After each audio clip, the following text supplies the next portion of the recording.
Udah beres. Oh siap, kerap. 58 ya? Siap. Benar. Bisa ya. Ini ketinggian udah 1000 berapa gitu ya? Nggak ada tulisannya. Kayaknya udah tinggi banget sih. Karena ini nanjak terus kan dari tadi guys. Tinggi guys tuh. Itu kelihatan tuh. Mantep kan view guys. Wow. Tuh. Mantep. Ini jalurnya nih curam gitu kan. Nah ini tempatnya. Ini Punclut ini. Ini enak banget guys. Kalian kalau kesini gitu kan, kalau ke Punclut makan, terus kalian sambil lihat view yang di sana itu. Ya lihat view itu. Malam tahun baru di sini paling ramai guys. Nah kelihatan gak sih?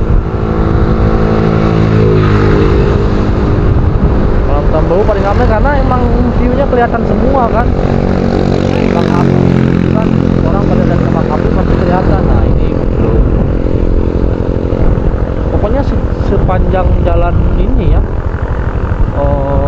orang ya kebanyakan buka rumah makan gitu, kayak sehat kayak gini nih, tempat nongkrong ada.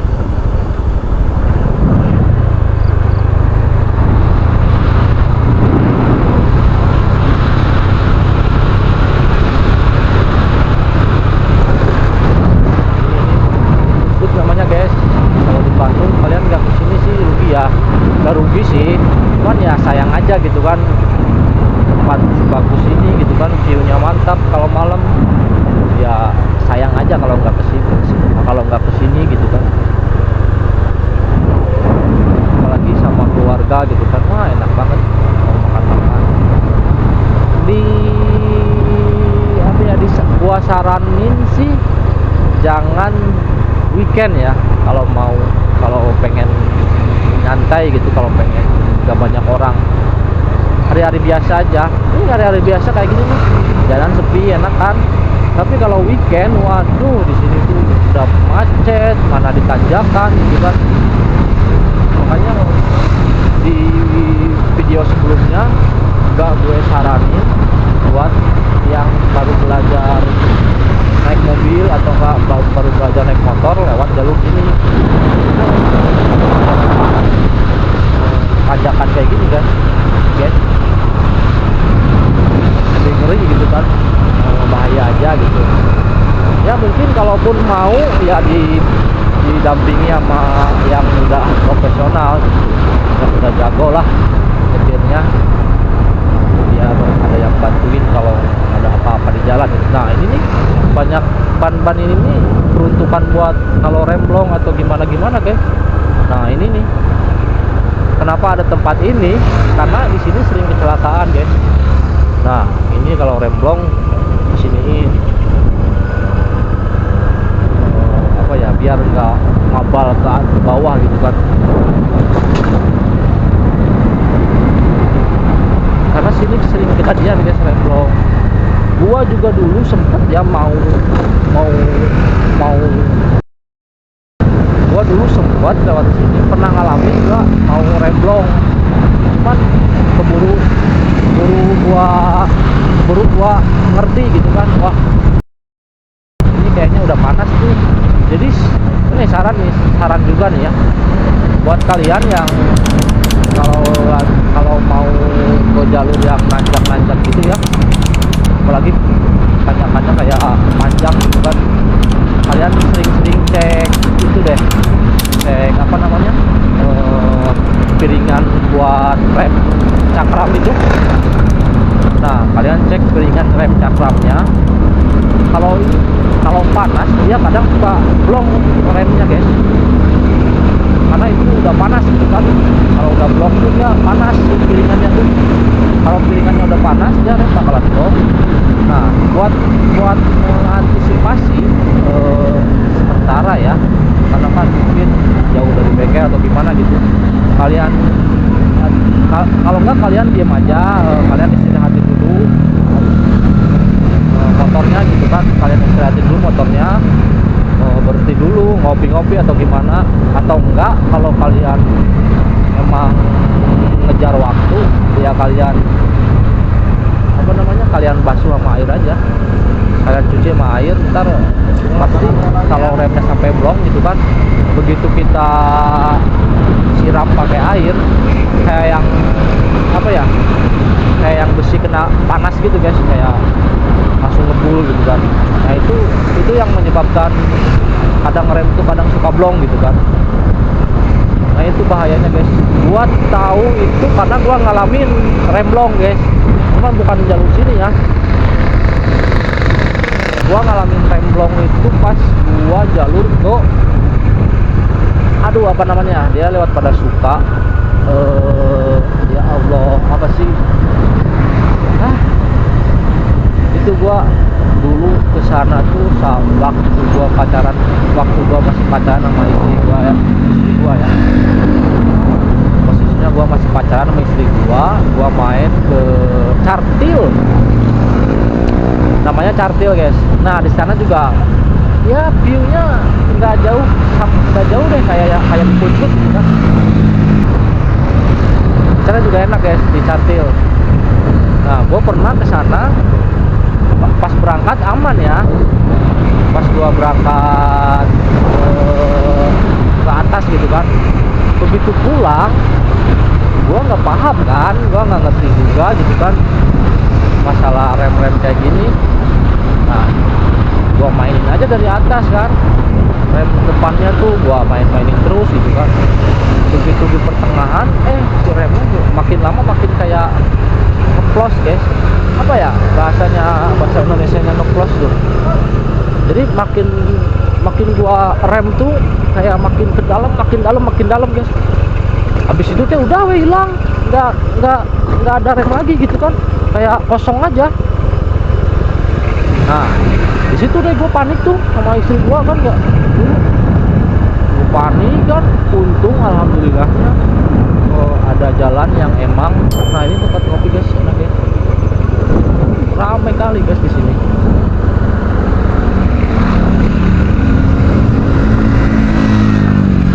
Apa namanya, tadi yang tadi ada jalan emang agak rata dikit ya, agak rata dikit. Itu sepatu gua masih inget ya, karena emang kejadiannya bikin trauma ya, gak bakalan gua lupa itu. Gua masih inget itu sepatu gua dibeliin sama istri gua gitu kan, baru dipakai sekali guys. Gua tahan buat itu sepatu gua pakai buat rem motor guys yang blong ini, karena kan gua pakai metik ya. Gua nahannya pakai sepatu itu kan ke aspal gitu kan, sampai habis guys, sampai rusak. Dan alhamdulillahnya emang ada jalan atas sedikit. Nah itu deh gua baru bisa berhenti gitu kan, agak berhenti sedikit. Terus ya agak mau nabrak warung sih ya waktu itu gitu kan. Untungnya warung gede gitu kan, terus posisinya keramiknya nggak terlalu tinggi, agak rendah lah gitu. Jadi begitu gua tabrakin, si ban depan maju, terus ban belakang udah ngerem gitu kan, nyangkut mesinnya. Nah berhenti di situ guys. Itu perasaan gua sumpah lemas guys, nggak mau bawa motor lagi anjir. Pas kejadian itu ya, gua diam dulu. Nah gua dikasih tahu sama si bapak-bapak di sana gitu kan, kalau misalnya lain kali gitu ya, kalau misalnya rem udah agak kosong, udah agak mulai kosong terus nih, begitu direm kan mulai kosong kan, dia nggak langsung kosong guys ya, dia kosongnya lain bertahap. Kita pencet sekali agak ke dalam, nah kita pencet lagi makin dalam tuh, sampai keadaannya emang ke dalam banget, sampai kosong banget guys. Nah itu dia bertahap buat sampai ke remnya blong itu, nggak langsung kosong gitu, tiba-tiba langsung kosong enggak guys. Dia bertahap kayak semakin dalam kan, kita ngerem itu semakin dalam terus kosong aja, kita balikin emang kosong, nggak ada tahanan lagi gitu kan. Nah itu udah panik deh. Nah kata si bapaknya, katanya lain kali kalau rem udah agak kosong gitu ya, dia bilangnya pakai bahasa Sunda sih, cuman gua terjemahin aja ya. Dia bilangnya kalau rem udah agak kosong, coba coba berhenti dulu katanya, selagi masih bisa ngerem. Karena emang masih bisa ngerem guys, kalau buat orang yang ngerti ya, kalau pasti kerasa kok. Gua juga udah ngalamin itu. Dan kejadian yang kedua emang gua kerasa gitu kan, karena gua udah tahu dan udah dikasih tahu sama si bapaknya itu. Begitu gua udah ngerasa rem kayak mau kosong gitu kan, udah mau ke dalam, gua berhenti di situ tuh, gua paksain berhenti. Pas gua siram pakai air, emang bener guys, si piringan cakramnya tuh emang panas. Nah itu tuh sering terjadi kata si bapaknya, kalau metik tuh ya gitu katanya, Gua juga nggak kurang tahu ya kalau apa sih kalau kebenarannya kayak gimana gitu kan. Yang jelas gua alamin ya kayak gitu. Jadi si piringannya panas. Nah itu yang nyebabin kata si bapaknya tuh yang bikin rem kita blong katanya, piringannya udah panas tuh, udah ngelos katanya gitu. Nah dia dibilangin itu sama si bapaknya, dikasih tahu wah itu apa ya, bagi gua sih ilmu yang emang pelajaran yang emang gak bakalan gua lupa ya. Mungkin gua dulu belum sempet sih mungkin terima kasih ya, cuman gua pengen ngucapin terima kasih lagi sama si bapak yang udah ngasih tahu gua gitu kan. Pada saat kejadian itu pas gua remblong dikasih tahu kalau remblong tuh kejadiannya kayak gimana gitu, kronologinya gimana, dia jelasin. Wah gua makasih banget sama si bapaknya dikasih tahu guys. Nah itu gua pernah ngalamin remblong tuh di daerah daerah Cartil guys. Cartil tuh Caringin Tilu ya kepanjangannya, disingkatnya Cartil. Lewatnya lewat Padasuka. Ntar daripada Suka mah kalian ikutin jalur aja sampai ke atas, ikutin jalur aja, jangan nggak usah belok-belok ya, ikutin jalur utama aja.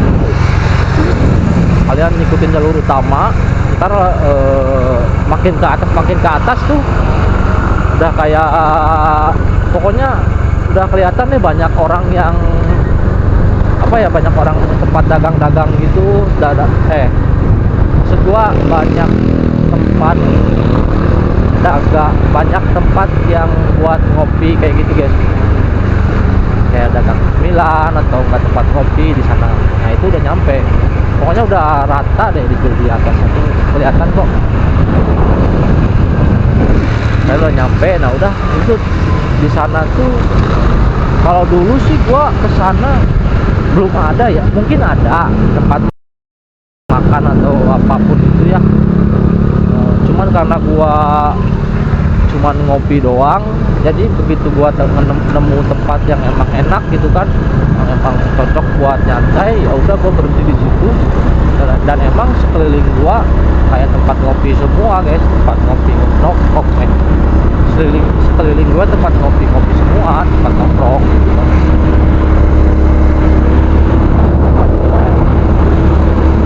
Nah itulah pengalaman gua guys.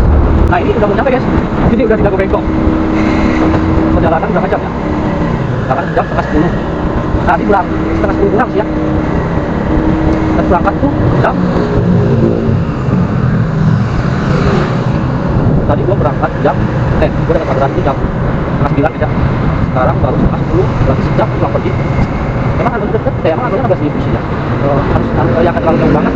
Cuma karena gua jarang lewat situ ya, jarang lewat ke sana. Terus apa namanya? Kelihatannya di map jauh, gitu kan, jadi kayak ngerasa jauh aja. Tapi kalau gua putar lewat jalur utama sih emang jauh gitu. Satu bulan itu ada jalur alternatif kan, jadi dekat aja. Ini gua di jalur Dago, jalan Dago atas. Masih ada waktu sih kayaknya buat ngikutin link gua ya, karena kan tadi dapat orderan COD ya. Ongkos harga 16.000 gitu kan, terus orderannya COD, pembayarannya COD. Harganya pembayaran COD seharga 87.000, berarti kan 87 dipotong harga gua 16.000 berapa guys? Gua ngecek 87 dipotong harga 16.000 berarti 8 kurang 1, 7 kurang 6 berarti 71 berarti